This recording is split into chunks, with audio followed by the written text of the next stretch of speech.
Hello and welcome to Kali Yuga Dharma. Before we start off, I would like to wish you all a very happy and prosperous Dipavali. And in this episode, we will be seeing exactly about Dipavali and what its significance is and what the scriptures say. Everything has a scriptural basis in Sanatana Dharma, every single action that we perform as Hindus. What about Dipavali? Now, Dipavali's main pramana, the text from which we know about Dipavali, is the Padma Purana. Now, this Purana was revealed by Pulastya, a Brahma Rishi, and the ancestor of even Ravana, to Bhishma after Bhishma undertook a century-long penance to him. And during the course of the revelation of the Padma Purana, Pulastya revealed a conversation that occurred between Shiva and his son Skanda, in the course of which Shiva told Skanda what Dipavali is. Now, before jumping into what Dipavali is and the auspicious nature of Dipavali, Shiva makes one thing very clear to Skanda. Shiva tells Skanda that the month in which Dipavali falls, Karthikamaasa, is by nature a very auspicious month. Why is this so? There are various reasons why Karthikamaasa is auspicious. A lot of divine events occur during Karthikamaasa, like Krishna and Satyabhama slaying Narakasura, Bhagavan Shri Rama and Sita Devi returning to Ayodhya. But even before these events occurred, during the times of these avatars, Karthikamaasa was sacred. It did not start being sacred only after these events. It was sacred even before.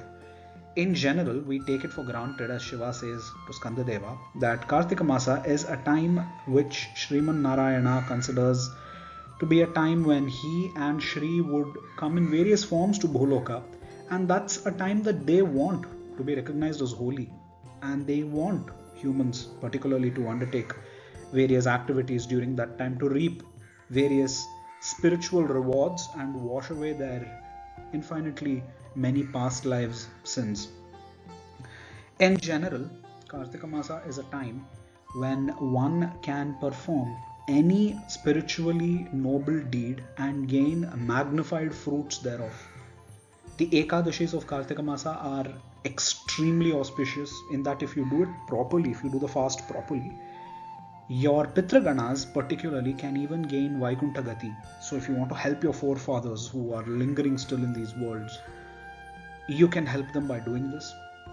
Offering a simple Tulasi Mala to a Vishnu temple, to an Archa, it can give you and your lineage blessings for untold ages to come.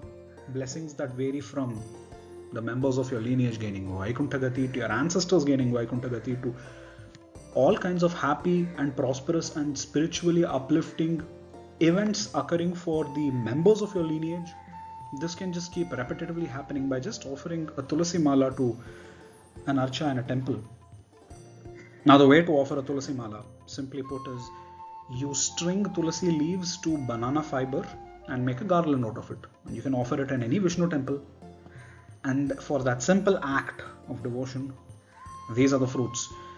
By nature, Karthikamaasa is extremely holy, and in that, there are a couple of days that are even holier. Dipavali, Govardhana Puja, Bali Puja, and the second Trayodashi of Karthikamaasa. Every month has two Pakshas. The first one Krishna Paksha, second one being Shukla Paksha. A couple of days in these two Pakshas in Karthikamaasa are extremely holy, the rest of the month also being very holy in general. Shiva explains to Skanda that the Chaturdashi that falls on the Krishna Paksha of Karthikamaasa, the first half of Karthikamaasa, Chaturdashi, which will be basically tomorrow, is the day called Dipavali. On this day, you must wake up just before sunrise and apply a mixture of a holy consecrated oil on your head. Now, usually, since I am from Tamil Nadu, in Tamil Nadu, how we make this oil is that we take a mixture of pepper, til oil or coconut oil, and turmeric and ajwain, that is carom seeds, and we mix it up into a paste. We offer it first to God. We apply it on our heads saying the name of Shri and Narayana, and we go and take bath just before the sun rises.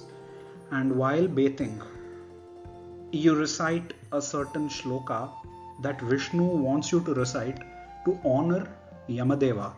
Yamaya Dharmarajaya Mrityave Chantakaya cha Vaivasvataya Kalaya Sarvabhutakshayaya cha Audumbaraya Dhadnaya Neelaya Parameshtine Vrikodaraya Chitraya Chitraguptaya Vai Namaha.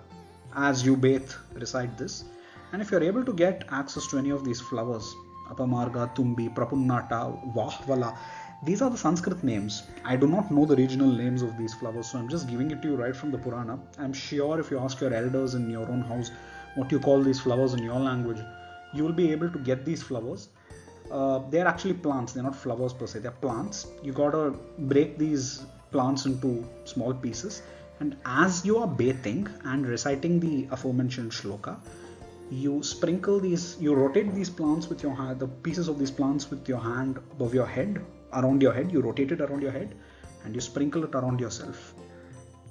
This simple act wards away the possibility of you going to Naraka in that lifetime. And by simply doing this, you ward away Naraka. This is the main reason why this Chaturdashi is called Naraka Chaturdashi. Of course, Krishna and Satyabhama may have killed Narakasura on this Chaturdashi, but prior to Krishna and Satyabhama killing Narakasura, this Chaturdashi was still important, right? If the Narakasura connotation of this Chaturdashi came after the killing of Narakasura, what was the connotation before that? Well, the connotation before that and even after that was that it is a Chaturdashi on which you get to perform this simple act of devotion to Shri and Narayana and escape Naraka. Again, this does not mean that you can commit sins as you please on all other days, like, rob, you murder, you eat meat, you drink, and then you come and do this simple act. That's it. Everything's forgiven. It's not like that. It is expected that you are already a Sanatana Dharman when you do this act. So you should already be following the basic morality of Dharma when you're doing this act. So this doesn't mean that you can perform any sin at any other point of time and then do this and that's it, you escape Naraka. No. You have to be a Sanatana Dharman already when you do this. Now, when it comes to your household, this is the way you start the day. The entire city, if in the ancient times, Shiva says, kings used to follow the same thing in a slightly different, magnified way. In your household, you decorate your house, you take bath, you do Tilasnana in the morning, you do Tailasnana in the morning, and you recite the name of Lakshmi. You, after bathing, you sing the praises of Lakshmi, you do a puja in your house, you do your Nitya Karma, if you're a Dvija, etc., and you go to do your Aradhana, you do all that in your house. What will a king do? The king has to decorate the entire city the same way you decorate your house. You have to adorn it with lamps the previous night itself. And at dawn, all those lamps should be burning on all the archways, on all public buildings, throughout the entirety of his palace. And in the morning, he will lead huge processions with trumpets, with lutes, processions of Brahmanas and various other Varnas who come forward and who play drums, who play music on the streets, and in a very synchronized way, they are singing throughout the streets. They are singing bhajanas of Shri and Narayana throughout the streets. And there are flower petals raining from all the balconies everywhere. And the king himself at the head of this procession has to lead it through his capital. And he has to lead it, and then once this procession is over, he has to open all major buildings to give charity. His own palace will host feasts for people of all Varnas coming in. He'll start with serving the sannyasis and the Brahmanas of the staunchest Brahmanas of the city and of the entire kingdom, and then after that people of various other Varnas will come, and it's going to be a day when food of all delicious kinds are available everywhere in the city in general. You walk into any temple, by nature in any Sanatani kingdom, any temple will give you free food at any point of time. However, on this particular day, you will get 10-20 different dishes. You go to the palace, the doors will be open for you. You can go into the pavilion where all visitors gather, and again, you will get all kinds of food. This is basically a carnival day. It's the start of a carnival day. This goes on not only for Dipavali day, This goes on throughout the Karthikamaasa as Shiva explains to Skanda, and on the day of Dipavali, that is the Chaturdashi of the first half of Karthikamaasa, this reaches a crescendo and it goes on throughout the month. And on the Trayodashi, the 13th of the second half of Karthikamaasa, the king has to make it a point, and all the people in the city have to make it a point to light lamps throughout the day in their houses. Why do you do this? You do this to ward away Yama. These deepas are called Yamadeepa. Trayodashi of Shukla Paksha of Karthikamaasa, the lamps on that day are called Yamadeepas. Deepas that tell Yama, go away, don't come today. Don't take away any lives today. Now, if someone does die during this time, they are not able to escape their karma, they do die on this at this time. Please note that it is auspicious for the person who's dying to die at this time.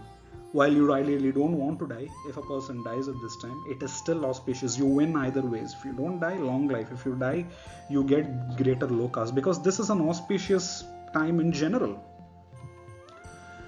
Women folk, particularly in Sanatani society, have a very important role to play on Dipavali.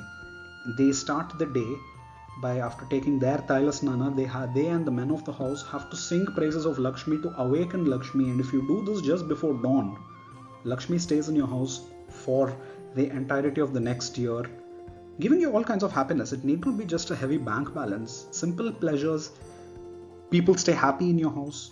Peace of mind. You're contented in life. Fewer problems. Isn't that what man lives for? Not just a heavy bank balance. You can keep ensuring this by doing these simple acts of devotion.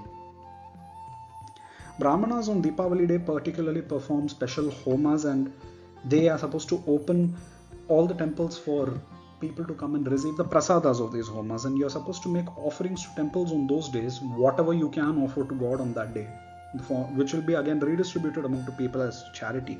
This is a day of charity as well as festivity. Shri's Sattva stays for people showing devotion on Dipavali day. It stays in the house for the rest of the year. And on the night of Dipavali, festivities continue in the city. People sing songs throughout the night on the streets, songs in praise of Narayana and Shri. And the next day of Dipavali is known as Govardhana Puja. Now, Govardhana Puja is a day when the cows and bulls, along with other animals like elephants,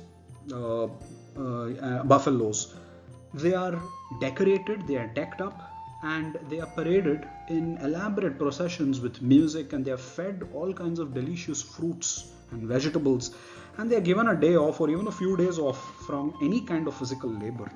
This is Govardhana Puja, and on that day doing Goseva throughout Karthikamaasa is extremely good, but doing Goseva on that day is very great. It ensures that you, your future progeny, and your past Pitras, all of them move closer to Vaikuntha, and some of your Pitras by that simple act might even go off to Vaikuntha.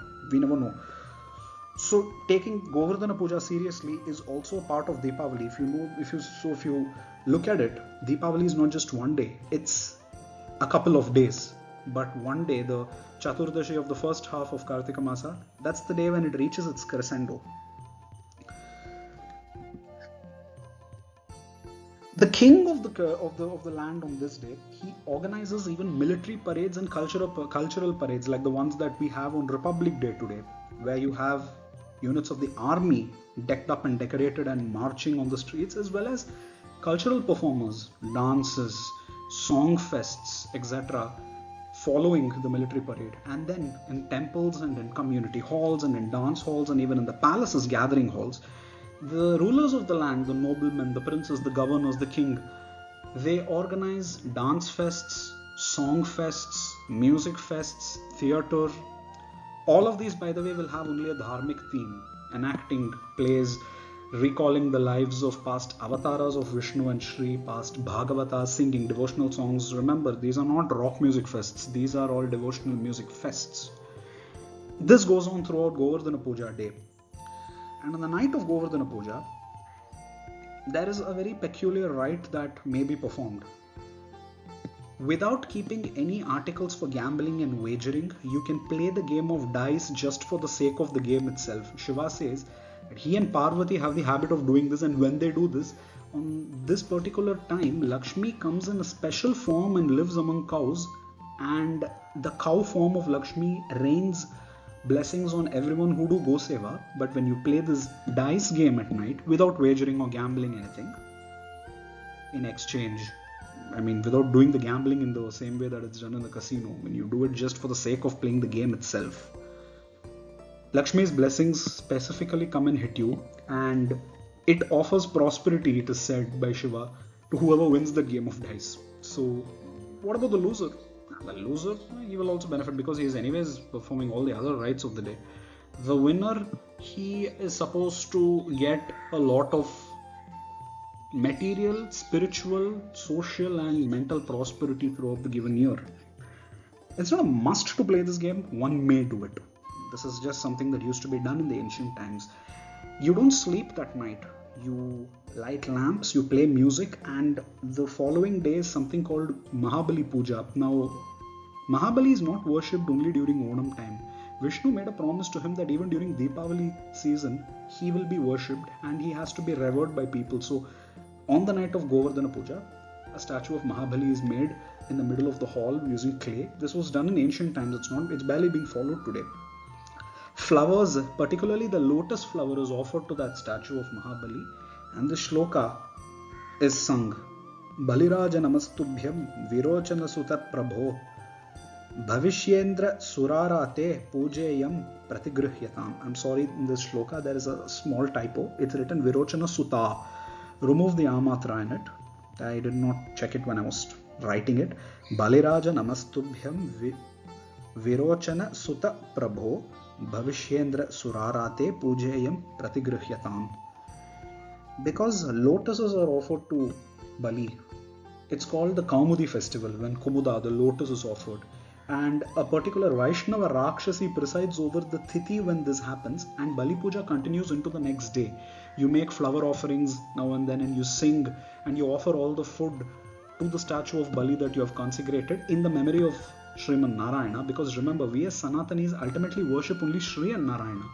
We make the statue of Mahabali because Narayana and Shri made a promise to him saying that his memory will be revered. So we are doing it because Shri and Narayana said so. We are not doing it because Mahabali is almighty. He is at the end of the day another Jivatman. And when we show respect to the memory of Vishnu's promise to Mahabali, Vishnu is pleased with us. But there's a catch in Mahabali Puja. Whatever state of mind you perform this puja in, that will prevail for the rest of the year.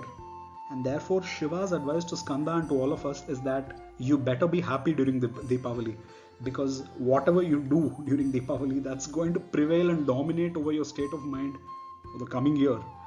So, from Shiva and Skanda themselves, be happy throughout Dipavali, and once again wish you a happy Dipavali. Things to remember, spiritually speaking, for Dipavali. Make the best use of Karthikamaasa to help your forefathers. They may have been noble people, ignoble people, we don't care. Help them. They are Jivatmans with all their faults. Do the 2 Ekadashis properly and ask your own parents to do it properly. The 2 Ekadashis, they are good for your Pitras. It is strongly advised to do this. Pray for them in specific when you do Go Seva on this day. More than praying for a bank balance, pray that your lineage stays dharmic and that they start observing Varna Dharma properly, assuming that they are not doing so now, or assuming that they are doing so now in a very half-baked way. Pray for the sort of prosperity that keeps everyone peaceful at mind, and pray for the sort of prosperity that can help you do more dharma and acts of dharma and take you closer to Vaikuntha. Because this particular season, if you observe throughout the Karthikamaasa, if you observe the fasts and the pujas with full devotion properly, in this life you can still have great prosperity, and at the end of this life you can get Vaikuntha Gati. Shiva says this to Skanda in Uttarakhanda of Padma Purana, so we have to take it for what it is.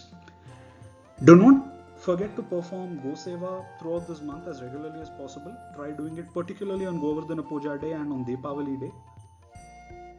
And on the 2 Ekadashis of this month, try to strictly observe the two Ekadashis properly, do some Goseva on that day, just feed a cow something, some fruit on that day. Through Karthikamaasa, at any day in Karthikamaasa, kindly offer a Tulasi Mala made with banana fiber, not with cotton thread, banana fiber, in any Vishnu temple. Offer it for one of the Archa avatars. Do this and be dharmic. Wish you all once again a very happy and prosperous Dipavali and year ahead. As always, shout out to Dakshina Vrindavan. We cannot stress enough on the necessity and the need and the meritorious nature of Goseva. Do your bit to help Dakshin Vrindavan to save cows and keep cows happy, because keeping cows happy keeps Shri and Narayana happy, and that takes you and all those beloved to you closer to Paravaikuntha. Srimate Narayanaya Namo Namaha.